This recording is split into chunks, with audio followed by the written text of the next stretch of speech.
Hello ladies and gentlemen, watching Master Slice, and here's another video of floor flipping, and just wanted to show you here. Let's see if I can do this right. And we'll take the temperature, 51 degrees.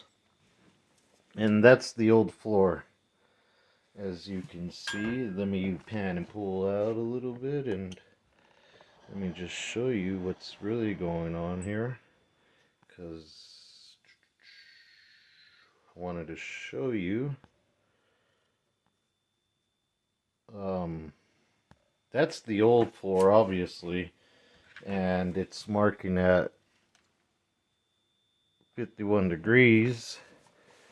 There's the subfloor that I'm going to be putting it on, and that one's marking out at 54 degrees. And here's the new floor, and that's about 54, 53 degrees. And you can see the new floor, how wonderful it's looking. And sorry about the blurriness here and there, but there's this. Here's what it's gonna all look like when all said and done.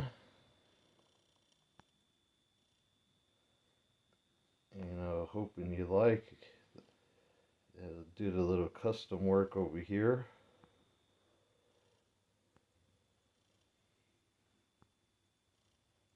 And this old floor over here, I'm gonna get some paint remover and remove that square area. That's, I don't know, the guy had a rug down there and made that stain. But anyways, so there's the floor all finished. It's really nice and clean, and everything's really nice and really nice. I mean, when I first moved in here with that other tile on the floor, I mean, just hideous. It was embarrassing. Now the floor is so nice and all well and said and done. I mean, I'd have a picnic on this floor. Really nice. It came out really nice, and I don't want to drag on too much about this, but we'll just show you what I've been doing here and kind of what's going on. And let's see. We'll get up over here, and so here's this. This is bed rail. Came from a kid's bed. I don't know what it's made out of. I don't think it's pine, even though it's kind of light like pine. It's probably birch wood or something. This is gonna go here, and I was gonna use this as a toe board for over here. So that'll go there. The oven is still cooking. That's why I have it plugged in. If you are pulling out your oven and you have gas, make sure you turn off the oven. Don't have the stove being used or the oven being used, and make sure all your pilot lights are off in the oven and on the stove. Last thing you want is to accidentally break the line. You don't know how fragile it is from kinking it back and forth over the years, and God forbid that it happens to just poof, go off while you're cooking and pulling the stove out. So if it's electric, you can still cook on it while you're doing the work and pulling things in and out. I mean, the worst that's going to happen is it's just going to unplug, and it's just like unplugging a vacuum while it's being used. It's not going to hurt you. Unless your fingers are right there when you're unplugging it, and whoever's doing that is just retarded. And I'm not meaning like born retarded, just doing retarded stupid stuff. Cut an end off, good for hammering this end here. Over here, this piece needs to get hammered in, and one way we could do this is we could put it in this way and hammer it in that way. But what I've been doing is I've been putting them down, and I have that piece of that board, and what I've been doing is using this and prying this to push those in toward that way. And another thing that you might want to do is if you're an iron worker, don't buy a chipping hammer. Find yourself a nice chisel, nice good hard steel. I love this chipping hammer. I've used this hammer probably more than I even use my carpenter hammer. I love it. It's got a small head on there. After a while, it'll start to mushroom out. You have this nice round hammer head for doing small little detail, hammering little nails in small places. And then we got this fine chisel head over here that's been used so much it's hardly even sharp anymore. And it's great because instead of having your hand over here and having to worry about slipping and hurting yourself, hitting your hand, you got your hand over here, hit it over here, pop it up, comes right out. You know, that's really nice. When you're doing this stuff and you're moving around furniture and your stoves and your ovens, get some of those pads, those little discs. Those are awesome. They will save you a lot of heartache and headache from. It's weird because I see a lot of stuff moving around on the camera, but I don't see it in real life. It doesn't even. Oh yeah, there's a little dust in front of the camera. Oh, I see it. Anyways. And there's always money on the floor when I clean up for some reason. Always. Always money for some reason. So.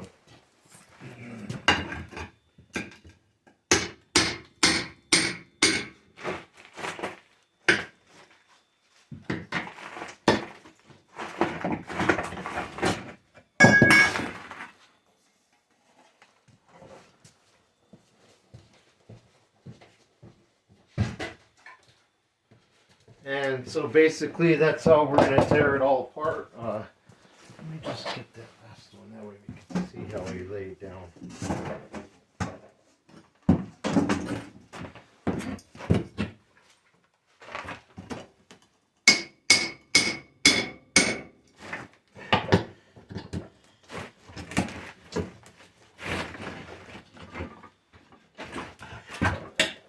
And that'll come out and I'll sweep it all up and all the rest will get cleaned up.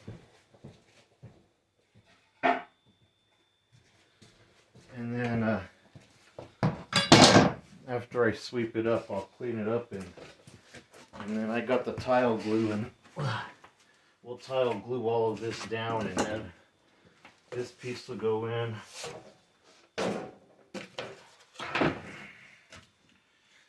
And then we'll just continue on down the line and that's pretty much it. And you know, if you're thinking about getting your floors done, I would highly suggest getting it done and do it fast. You know, it feels really nice when you have nice floors. You might even start acting like a Chinaman and making everybody take their shoes off before they walk into your house because you will be so happy about how nice of a job you have done. And if you do like this, if you look at the other ones, you'll see how I put down the foam.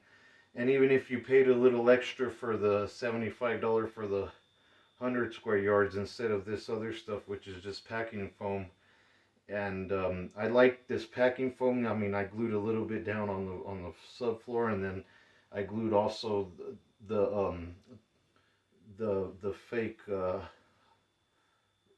wood floor to it as well. Not 100%. It doesn't matter. I mean, I glued down the seams all 100%, and you know, throughout the bottom of it, which is great. You know, the trailer's gonna move, but the tile, it seems to be sticking together really nice. I could dance on this floor. I could break dance on this floor, and it's not going anywhere. You know, I would probably be able to skateboard on this floor if I wasn't afraid to scratch it. It's not going anywhere. Before the other floor, I think I broke a lot of that tile out skateboarding on this floor. So this is Master Slice, and this is probably going to be the last of this flipping floors video, but I think that you should go into this and think about the different thicknesses, and there's something else I didn't know about going into this. I wish I would have known before.